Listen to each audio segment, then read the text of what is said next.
March 18, 2022, northern Norway. A research drone flying a thermal imaging sweep over the thawing tundra near the Finnmark Plateau captured what appeared to be a perfect rectangular void beneath the ice, a cavity so regular in its geometry that it could not have been natural. Within days, a joint Norwegian-British archaeological team arrived, unearthing a rusted steel hatch bolted shut from the inside. The markings were faint but visible. NATO acoustic dive, OP, Hushlight. No record of such an operation existed in any open archive. As they descended into the frozen dark, the cameras picked up a corridor lined with corroded radio panels, reels of magnetic tape, and a single red light still pulsing, weakly after 70 years. The silence that followed was not empty, it was listening back. Chapter 1, Operation Hushlight, the frozen listening post. The descent into the bunker was recorded by a 3-person team contracted under the Norwegian Polar Institute. The footage begins at 4:12 UTC, temperature 17, barometric pressure 989 HPA. The hatch required the use of acetylene torches to breach, suggesting it had been hermetically sealed since its last recorded maintenance. A maintenance that, as far as every known NATO file shows, never officially took place. Inside, the air was still, with no evidence of flooding or collapse. A small wall-mounted plaque bore the date EOG 1952 and a NATO procurement serial, NTS 47 ACD5. Beneath that, stenciled in fading yellow, the words Listening Array, Arctic Division. The interior of the site extended deeper than anticipated. 6 corridors radiating from a central operations chamber, each terminating in rooms lined with copper wiring and audio recorders. The analog equipment, primarily Ampex 300 units, was connected through a network of insulated conduits leading into the permafrost itself.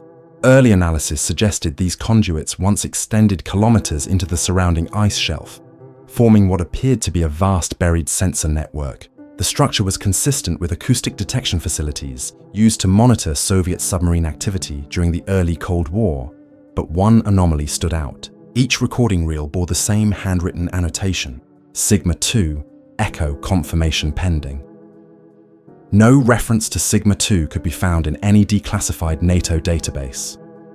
By the 4th day of the dig, the excavation crew unearthed the command module, a steel-walled chamber containing a single operational console, a decayed telephone handset, and a paper logbook sealed in a polyethylene sleeve. The logbook's final entry was dated 17th October 1958. It ended mid-sentence. All signal confirmed. Escalation protocol initiated per Directive 210B. Awaiting authorization from the rest of the line had been torn away. The paper stained with what analysts later determined to be hydraulic fluid, not blood. The phone line, remarkably, was still connected to a dormant transatlantic cable stub labeled comms, NordATL, Class 4 ASEC. That cable was decommissioned in 1971. Norwegian military historians requested NATO verification.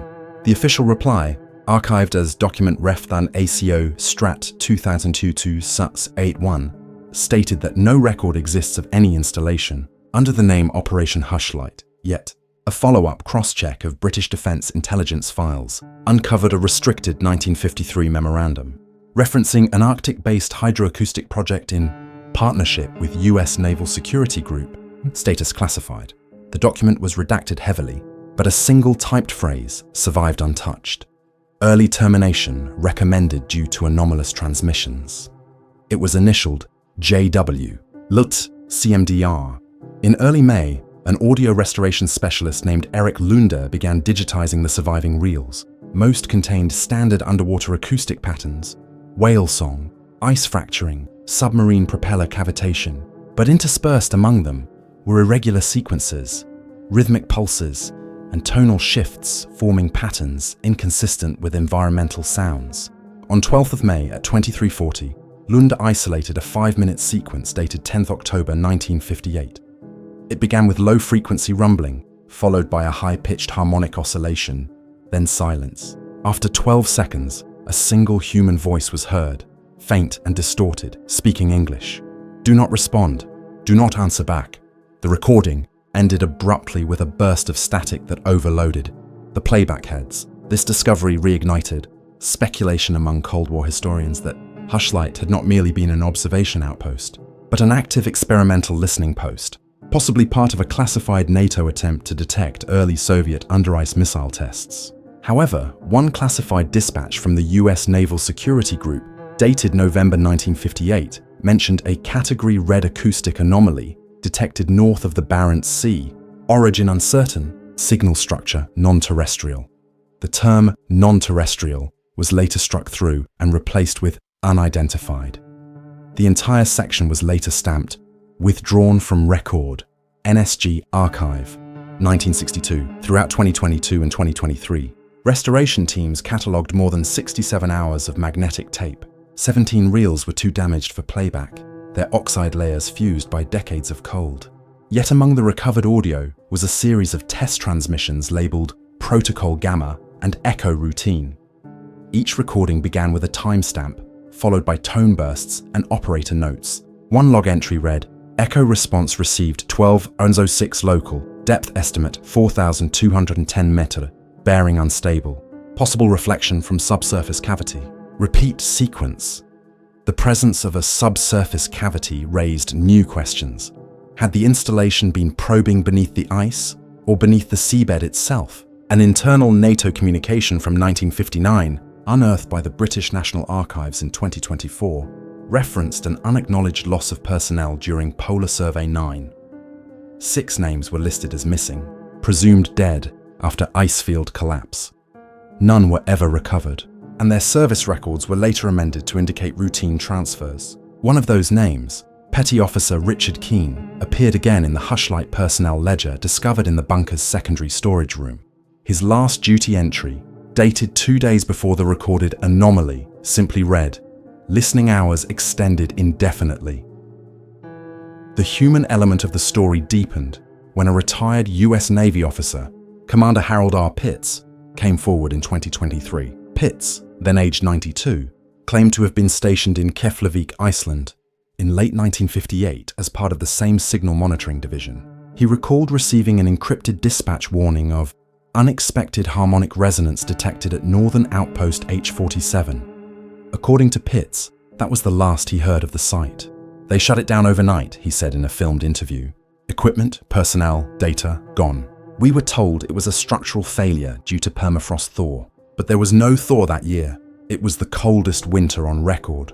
Technical analysis by Oslo University geophysicists later revealed that during October 1958, an unusual geomagnetic event had indeed been recorded over the region, a magnetic deviation lasting 47 minutes, coinciding precisely with the date and time of the final Hushlight transmissions. Data from declassified US Air Force monitoring stations confirmed that the same anomaly was detected across multiple long-range communication frequencies, suggesting a wide-scale atmospheric disturbance. The official cause remains indeterminate. Inside the central chamber, a small lead-lined drawer contained a metal canister with 3 rolls of 35mm film labeled OPHSL Test 4. The footage, when developed, showed laboratory scenes, technicians adjusting large transducers, dials marked FREC depth, and screens displaying waveforms. The final reel depicted a circular instrument panel flashing a repeating message. Echo return detected. After this frame, the camera pans to a man's face, possibly Keane, who looks directly into the lens before the film cuts out. Investigators could not determine whether the sequence was staged or an actual test recording. By late 2024, Operation Hushlight had become the focus of a multinational archival inquiry, with Norway, the UK and the US all denying primary ownership of the site. The Norwegian Ministry of Defense classified it under the Polar Heritage Preservation Act, while the Pentagon issued a formal statement asserting that any such facility predating 1960 operated under local jurisdiction and does not fall within current US oversight. Yet FOIA requests filed by journalists revealed the continued existence of a compartmented, file-labeled HSL Red restricted acoustic phenomena, last reviewed in 1978 and sealed indefinitely. What truly ended Hushlight remains unclear. Some researchers believe the project was an early attempt at under-ice sonar mapping that failed catastrophically, possibly triggering a collapse that buried the station. Others, citing the anomalous recordings and abrupt evacuation, suggest a classified event led to the complete shutdown of the Arctic monitoring program. The tapes, preserved in Norway's National Archive under accession code NNA 22347B, continue to resist easy interpretation. As one analyst noted, they weren't listening for submarines. They were listening for something else. By the close of 2024, restoration specialists completed the digitization of all recoverable media. One final file, catalogued simply as Record 72B, contained a single continuous tone lasting 12 minutes. Spectrographic analysis revealed harmonic modulations repeating at precise intervals every 47.03 seconds, a frequency pattern too deliberate to be random. When the signal was plotted as a spectrogram, it formed a shape resembling a curved line descending into silence. The researchers nicknamed it the falling echo. The final moment of the archival footage remains haunting. As the lights of the excavation flicker against the metallic walls, the microphone captures an indistinct sound rising from deep within the ice. It is low, rhythmic, almost human. The lead investigator, voice shaking, speaks into the recorder. "We're shutting down. There's something still active in the line." Then static, and the transmission ends. Chapter 2. The Forgotten Directive. 210B. When the Norwegian research team submitted the final Hushlight recovery report, they included scans of a single torn page found wedged between two magnetic reels. It was thin carbon copy paper, stamped with a NATO security classification marking from 1958 and titled Directive 210B, Handling of Confirmed Anomalous Signal Data. The directive outlined procedures for escalating Category Red, acoustic events, signals that originated from non-declared emitters, untraceable within Soviet maritime ranges. Paragraph 4 was heavily damaged, but what remained was chillingly explicit. Operators are instructed to suspend transmission and await acknowledgement from command node Aurora. Do not replicate or rebroadcast. Data integrity above personnel safety. The phrase above personnel safety was underlined twice in blue pencil. No reference to a command node. Aurora exists in NATO or US records. By late 2022, the original carbon fragment was transferred to the National Security Archive in London for forensic dating. The analysis confirmed the document's age, but ultraviolet scanning also revealed a second line written faintly in graphite along the page's margin. Terminate upon echo confirmation. It matched the handwriting of Lahant CMDR James Whittaker, the same JW who initialed the 1953 memorandum recommending Hushlight's closure. Investigators now faced a more complex puzzle. Had Directive 210B been part of a broader protocol for acoustic research, or was it an emergency order triggered by something the team had recorded beneath the Arctic ice? The historical trail led back to a series of intelligence cables exchanged between the US Naval Security Group and the British Admiralty's Research Laboratory in Teddington, England. Cables dated between 1954 and 1958 referenced an unspecified joint operation under Aurora coordination. One surviving dispatch, labeled AUR-COM 741, requested continued data relay from Node 47, H47, per Directive 210B procedures. The code H47 was the same identifier found painted on the interior bulkhead of the Finnmark bunker. That single alphanumeric sequence established direct continuity between the rediscovered installation and NATO's sealed acoustic intelligence network. A team of independent researchers, working from Freedom of Information Act releases and defunct naval engineering contracts, pieced together what little was known about the Aurora system. It appeared to have been a distributed array of under-ice listening posts, extending from Greenland to the Kara Sea. Each node was designed to triangulate underwater acoustic reflections, possibly to detect Soviet ballistic submarines. But the Hushlight materials indicated something else entirely. The site wasn't just receiving sound, it was actively transmitting. The technical notebooks recovered from Room 3C referenced signal projection trials and feedback loops. One handwritten line read, "Contact established at 0.47 Hz response verified."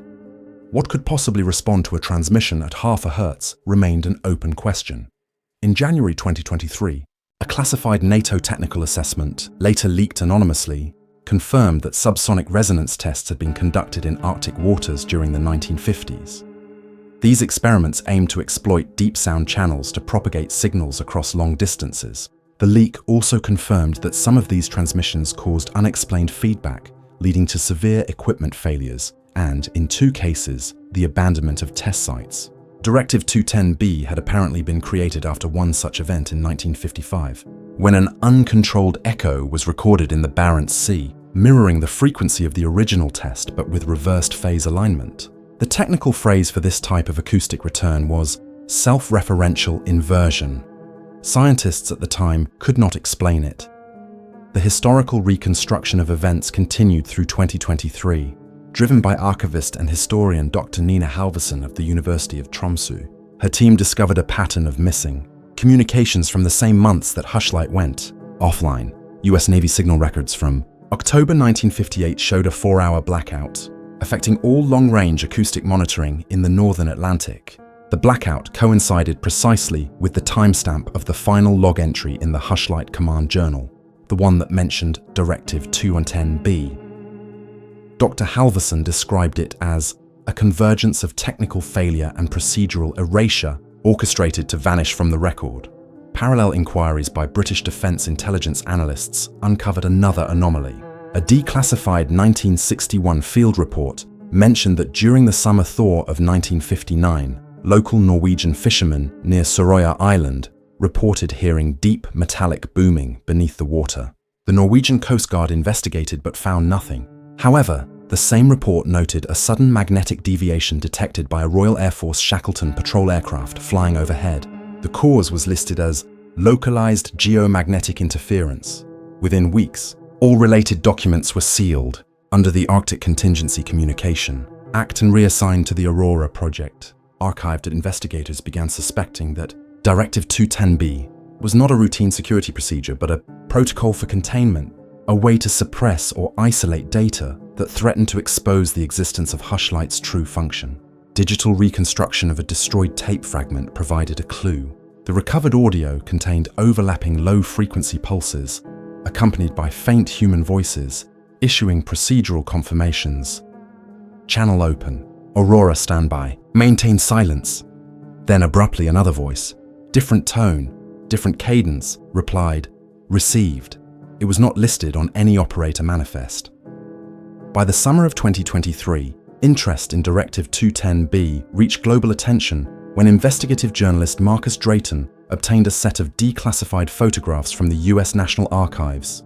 The images showed a conference room at the Supreme Headquarters Allied Powers Europe, SHAPE, in Paris, circa 1959. On the wall behind the conference table hung a map marked with red pins along the Arctic Circle, each labeled with a code beginning with H.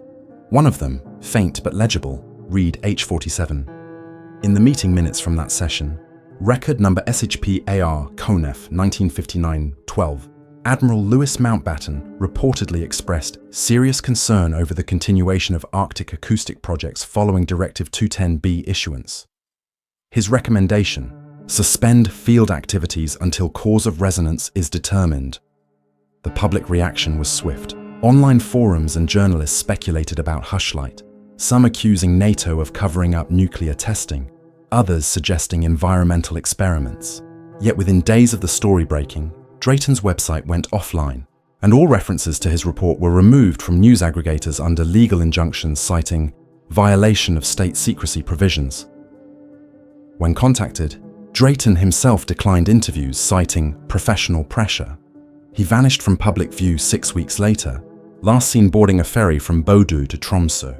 Meanwhile, technical experts analyzed the electromagnetic anomalies surrounding the bunker. Sensors installed at the site continued to pick up faint subsonic vibrations despite the absence of active power systems. Readings were consistent with underwater resonance, even though the nearest open water was 80 kilometers away.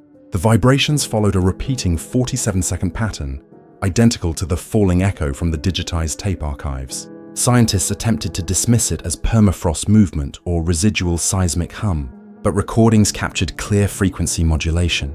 Too stable, too deliberate. Through 2024, Halvorsen's research team combed through remaining microfilms at the British National Archives. Among them, they located a sealed envelope labelled AR210B for destruction after review. Inside was a single note typed on brittle paper. Project Aurora remains dormant. Refrain from signal reinitiation until full correlation achieved. H47 containment status uncertain. Maintains silence until further. It was signed with initials that could not be matched to any registered officer.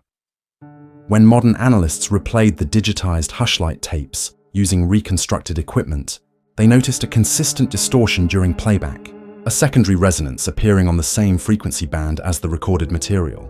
In some sessions, the distortion modulated in response to human speech. It was as though the playback itself triggered the original feedback loop, reawakening something dormant in the recordings. The technicians eventually halted the process, citing unpredictable interference with monitoring equipment.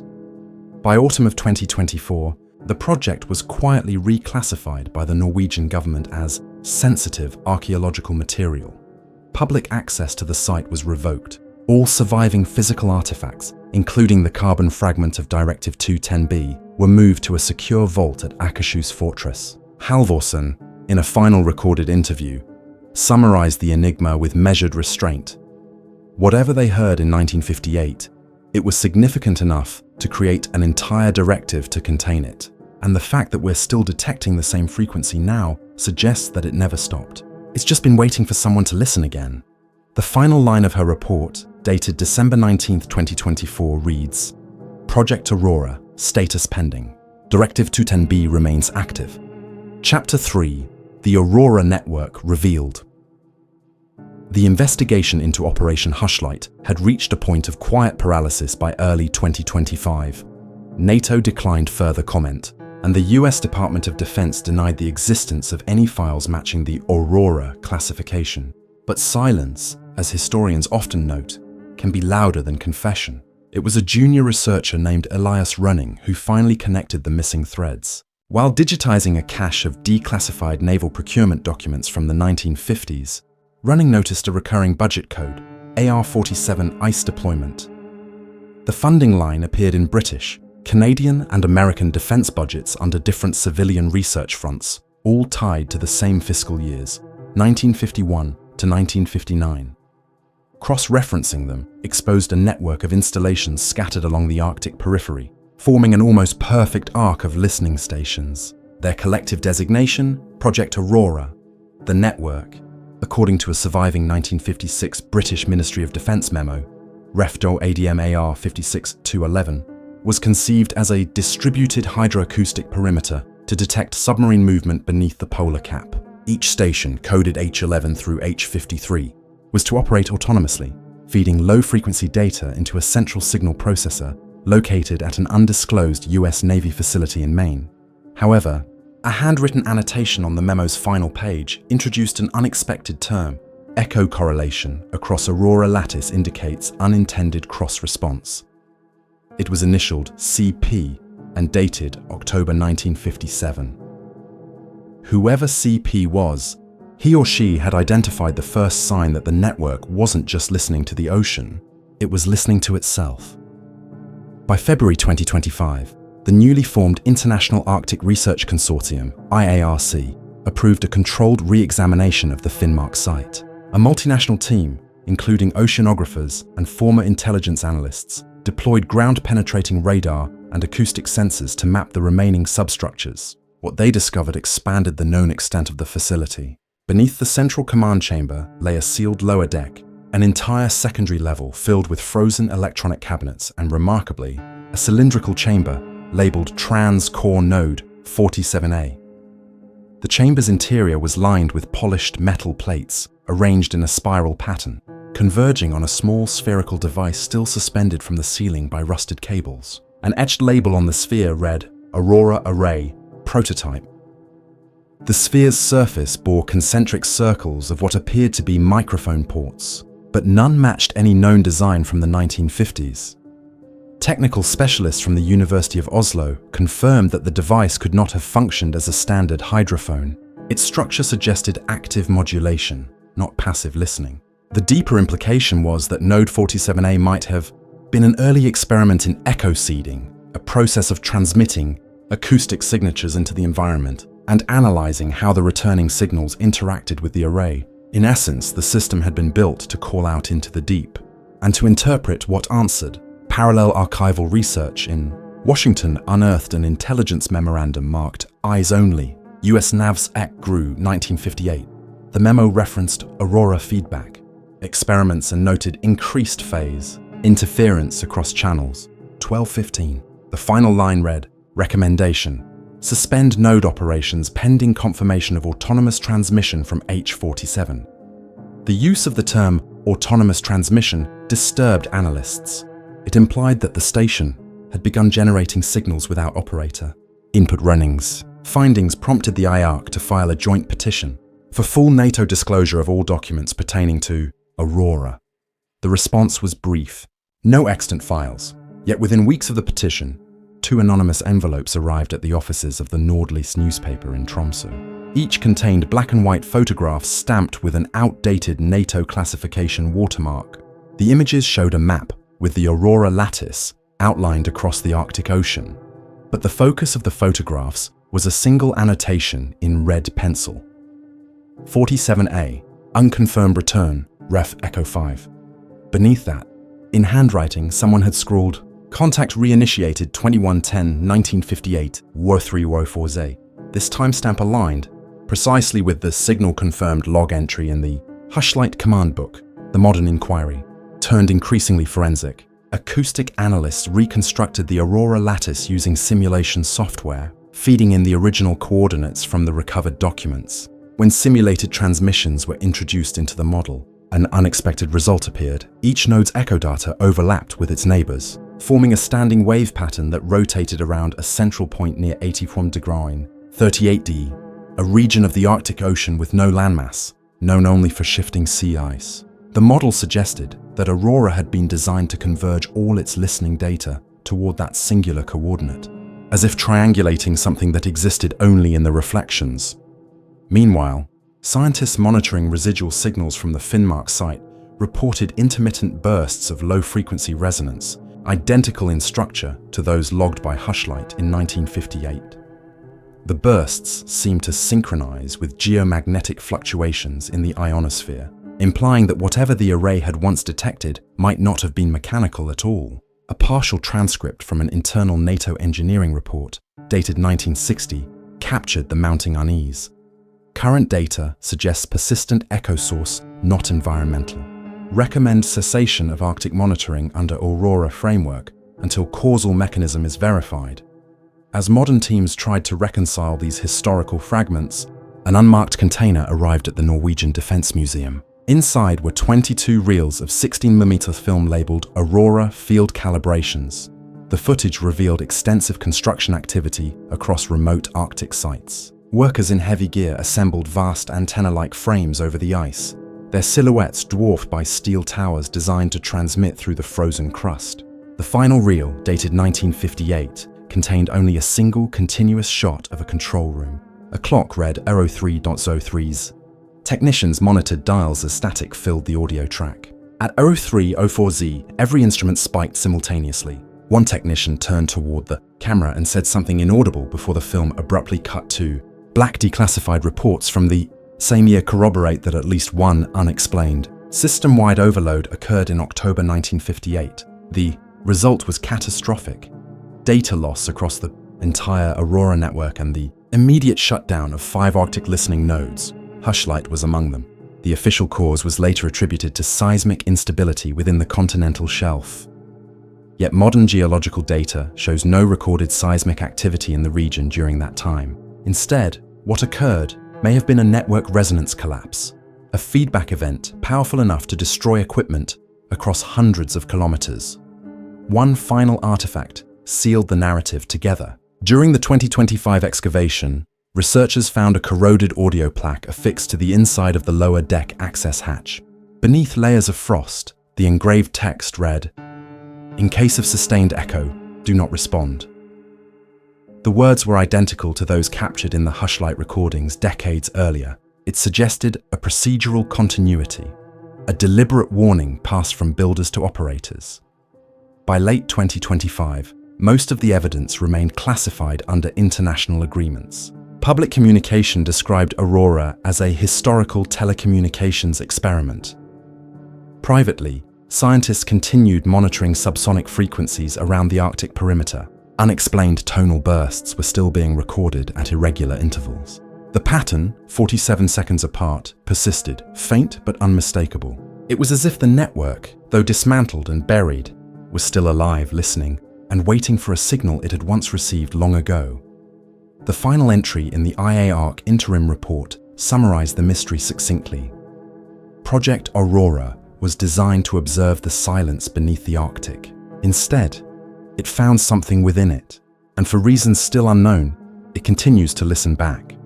Chapter 4: The 1958 Black Archive Incident. By mid-2025, as the Aurora investigation rippled through academic and intelligence circles, a new leak emerged from an unexpected source, a retired archivist named Thomas Liddersen, formerly of the Norwegian Ministry of Defense. Liddersen, pale and gaunt in the only recorded interview he ever gave, claimed that in the late 1970s, he had overseen the destruction of hundreds of Cold War microfilms stored under a vault label known only as the Black Archive. He produced a faded inventory slip, dated 1979, with a single line typed under contents. Aurora, H47, Directive 210B supplements. Beneath it, in red ink, the word withdrawn. That slip reignited a mystery long buried by bureaucracy and cold. Investigators from the Norwegian Broadcasting Corporation filed immediate access requests for the surviving vault materials. None were granted. Within a month, the ministry confirmed that the archive building, Vault Number 3 under Akershus Fortress, had suffered water damage in 1982, resulting in the total loss of classified records stored on microfilm. Yet Liddersen's story persisted. He described reels labeled Echo 5, Aurora Return, and Sigma 2 confirmation log. He recalled one particular document stamped Top Secret, NATO Coordination. Cell 1958, a briefing transcript concerning an emergency session held in Brussels during the night of 22nd October 1958, the day after the last Hushlight recording. According to his account, the session was convened after unexplained resonance anomalies disrupted naval communication across the Arctic perimeter. The transcript allegedly recorded Admiral Mountbatten himself warning, "This is not Soviet interference. The system has become self-aware." While self-aware was almost certainly rhetorical, Liddersen's memory prompted the retrieval of a neglected NATO incident index. Entry BXI 195847A referenced an acoustic feedback event logged under Project Aurora. It documented correlated magnetic fluctuation across nodes, H42 to H47, and the loss of continuous communication for approximately 46 minutes. Afterward, all node stations were ordered to enter hibernation status per Directive 210B. For historians, this was the first verifiable proof that the directive was indeed a real operational order, not an apocryphal footnote. Parallel research in Britain turned up another fragment, a memorandum from the Admiralty's Signals Division, Ref.N. Sig OPS 59 Arctic. It read, "Recommend retention of Category Red materials in Black Archive until further confirmation of anomalous source patterns. Under no circumstances are 47 series tapes to be replayed." The caution suggested that something within those tapes was considered volatile, not in content, but in effect. When the fragment was shown to surviving naval technicians, one recalled a rumor from the 1960s that certain recordings could induce feedback in modern equipment, even when played back at reduced gain. "We were told the reels carried static that could fry signal boards," the technician said. "But everyone knew that was nonsense, except it happened once, and then we stopped talking about it." By summer 2025, Liddersen's statement drew renewed attention from European defense agencies. Under mounting public pressure, Norway authorized the partial reopening of Vault Number 3. What they found shocked even the archivists. Hidden behind layers of decaying insulation, investigators recovered a single steel trunk, its exterior marked with the stenciled word Aurora. Inside were 14 microfilm canisters sealed in wax, alongside a single acetate reel labeled Connor 47A, playback copy. The documents within the films were partially degraded, but legible portions described the October 1958 NATO emergency conference in chilling detail. One page summarized the official assessment: event classified as resonance collapse. Signal structure maintained coherence beyond expected decay rate. Recommend immediate dissolution of field array and suppression of all recorded data. The last line was underlined twice. Silence is containment. Forensic restoration of the surviving acetate reel was conducted in a secure, soundproof chamber in Oslo. The team, overseen by audio engineer Ingrid Slater, played the recording through analog equipment connected to modern isolation filters. The first 3 minutes contained only static. Then, a low-frequency pulse emerged, repeating every 47 seconds. Slater noted it was the same pattern detected at the Finnmark site decades later. At minute 4, the pulse changed tone, rising in pitch, forming a harmonic resonance. Listeners described the sound as both mechanical and organic, something that seemed to fold back on itself. After 7 minutes, the waveform abruptly flattened, then reversed polarity. A technician monitoring the session shouted as several amplifiers overloaded simultaneously. The playback was stopped. When analyzed digitally afterward, the waveform displayed a repeating pattern, its spectral image forming a spiral identical to the geometry of node 47A's inner chamber. News of the discovery never reached the public directly. Days later, the ministry declared all Black Archive materials non-authentic and sealed the vault once again. Yet internal correspondence leaked soon after, revealing that the playback had in fact caused persistent subsonic interference with nearby seismic monitoring equipment for 3 consecutive days. A subsequent technical bulletin from the Norwegian Meteorological Institute confirmed the anomaly, labeling it unexplained infrasound of local origin. The phenomenon faded after 72 hours, coinciding precisely with the time the recording had been isolated and placed in a Faraday-shielded container. Historians reviewing the declassified microfilm noted another disturbing inclusion: an unsigned directive instructing that any surviving node structures be decommissioned under Operation Cold Silence. That name had never appeared in any known NATO archive before. The order authorized neutralization of active relay components across all Aurora installations, citing risk of signal re-emergence. According to the attached schedule, decommissioning began in 1959 and continued until 1964. However, a handwritten note beside node H47 simply read, "Unable to confirm termination. Site inaccessible." It was as though Hushlight had been purposefully left to freeze, undisturbed under the ice. Meanwhile, researchers uncovered corroborating evidence from American sources. A 1960 CIA memorandum, Refer DDI AN 6047, described a residual transmission of unknown origin intercepted by early warning radar in Greenland. The memo classified the event as potentially linked to discontinued NATO acoustic tests. Another line, partially redacted, read, "Recommend minimal analysis to avoid panic among operators." It was marked "Filed to Black Archive, per Directive 210B. By the close of 2025, it was evident that the Black Archive incident was more than administrative misplacement. It was a deliberate containment strategy. Somewhere between 1958 and 1979, the Aurora data had been suppressed so effectively that even internal NATO databases carried no digital trace of its existence. The silence was not negligence, it was policy. The most chilling document surfaced last, a single sheet found stuck to the underside of the steel trunk lid. It bore a simple typewritten line, smudged but legible under ultraviolet light. 47A incomplete. Feedback pending. Maintain silence indefinitely. Beneath it, a faint embossed seal. NATO Communications Command, 1958. No signature. No initials. Only a date. 24th of October 1958. The same day the Hushlight operators vanished. After the vault resealing, the government issued a final statement declaring that no functional remnants of the Aurora network remain active. Yet field instruments along the Finnmark plateau continued to register faint, rhythmic vibrations at 47-second intervals, always 47. Chapter 5. The Lost Laboratory of Unit 731B.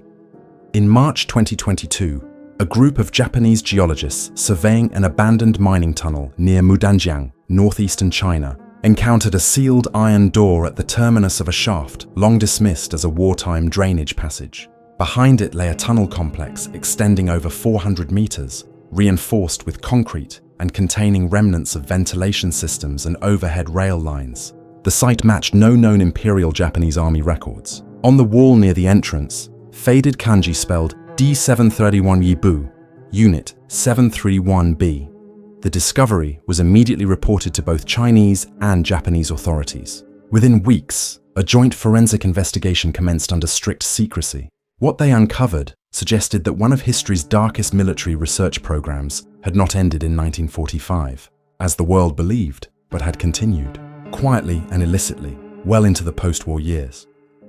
The primary chamber contained dozens of medical tables arranged in precise rows, each fitted with rusted restraints, glass jars labeled with handwritten characters.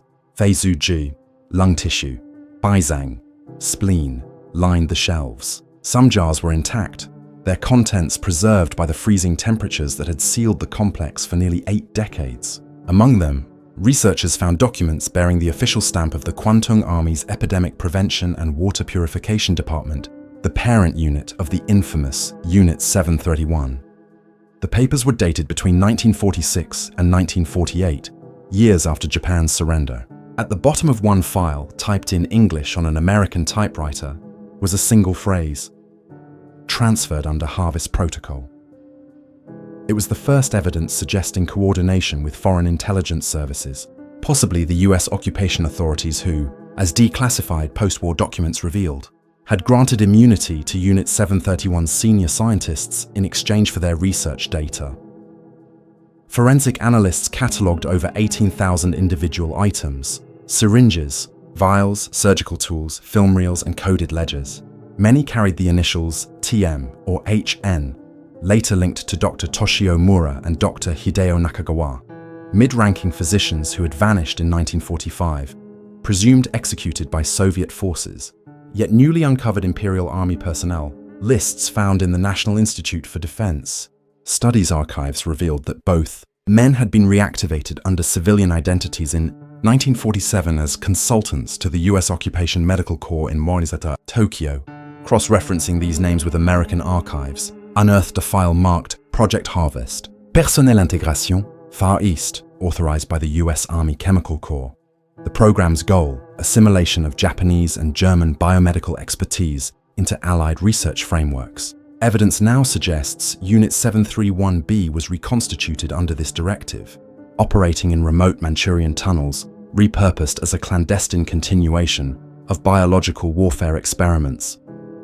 Inside the second chamber, investigators discovered a partially collapsed archive room filled with carbonized folders and degraded microfilm reels. When digitally restored, the reels revealed photographic sequences showing human subjects confined in isolation cells, their skin marked with tags reading Test Group 9B, Aerosol Trials.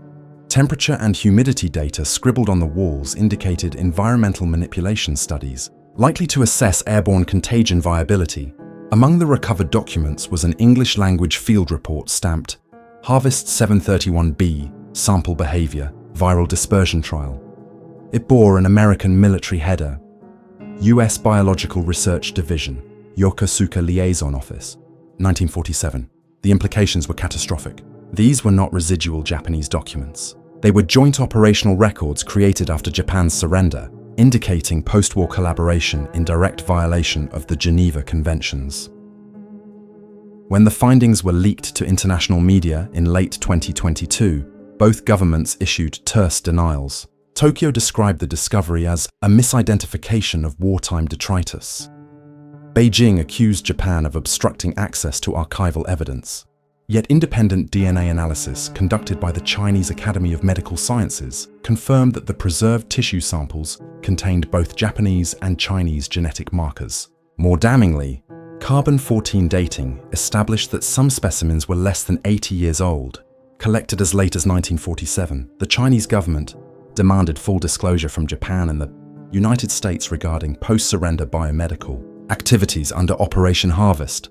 Washington remained silent. Declassified Pentagon memos from 1948 later revealed that East Asia medical field assets were exempt from war crimes prosecution due to their strategic intelligence value. The exemption directly corresponded with the timeline of 731B's activity. Further complicating matters, researchers identified several crates stamped with the seal of the US Army Quartermaster Corps. Their shipping manifests, cross-referenced with Yokohama port logs, listed contents as medical preservation equipment, destination, Dairen Zone. Each entry bore the code HP731B. In the years following Japan's surrender, Dairen was under joint Soviet and Chinese administration, meaning that American shipments could have only reached the site through covert logistical channels. Within one crate, a partially intact film reel showed what appeared to be aerial footage of the Mudanjiang tunnel complex, filmed from a reconnaissance plane in 1947. The footage proved that the Allies were aware of, and likely overseeing, the facility's continued operation. The investigation took a darker turn when a sealed compartment was discovered beneath the laboratory floor. Inside were dozens of small, hermetically sealed containers labeled WWII 9B, Typho X2, and Phage H7. Laboratory analysis confirmed viable traces of engineered bacterial strains. The pathogens exhibited genetic modifications beyond the documented capabilities of 1940s microbiology, evidence of advanced experimentation, integrating knowledge from multiple scientific traditions. When this information surfaced in classified briefings, health ministries across East Asia quietly conducted contamination sweeps in regions near the former site. No public acknowledgement followed. Within months, Chinese authorities filled the tunnels with concrete and flooded the surrounding passages. Officially, the purpose was environmental containment. Unofficially, it was erasure. In early 2023, fragments of the 731B archive reached journalists through an anonymous intermediary within Japan's Ministry of Health. Among the leaked materials was a memo dated November 12, 1948, titled Report on Aerogenic Transmission Potential. The author was identified as Major Henry Alcott, U.S. Army Chemical Corps liaison. In it, Alcott described cross-disciplinary results achieved through Japanese protocols previously deemed unethical but scientifically invaluable.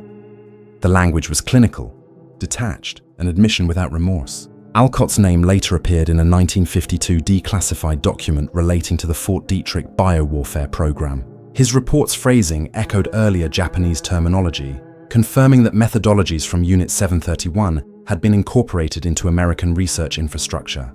The horror of wartime atrocity had been laundered through the bureaucracy of scientific advancement. Public outrage followed, but the truth soon blurred under political pressure. In Japan, the Diet debated the findings, yet no formal inquiry materialized. In Washington, congressional aides denied any record of Project Harvest. In Beijing, the state produced a documentary titled Frozen Crimes: The Legacy of 731B, which was abruptly removed from circulation weeks later. The Joint Investigative Task Force disbanded in early 2024. Many of the physical samples were destroyed under biohazard protocol, though independent archivists claim several specimens were transferred to undisclosed storage in Harbin. The final official report, investigation summary, Mudanjiang site, case file CHN JPN 731B 2022, concluded with a single ambiguous line. Evidence indicates extended post-war research collaboration between imperial remnants and occupying authorities, political implications beyond current scope. For historians, the Mudanjiang discovery reshaped the narrative of post-war justice. The assumption that war crimes trials had closed the book on biological warfare research was false. Instead, Operation Harvest and Unit 731B revealed a continuity of secrecy, a convergence of defeated and victorious powers in pursuit of scientific dominance. Every atrocity recorded in those tunnels was preserved not by ideology, but by utility. The data, as one investigator put it, was too valuable to destroy, too shameful to admit. Today, the site is sealed, guarded by local security forces under the guise of environmental protection. The area remains off limits, its coordinates removed from public maps. Occasionally, hikers report faint metallic hums emanating from beneath the earth after heavy rainfall. Officials dismiss it as groundwater movement, but for those who handled the evidence, that sound carries a different meaning. A reminder that beneath the concrete and the silence, a fragment of Unit 731B still exists. The war never ended in Mudanjiang. It simply changed its uniform.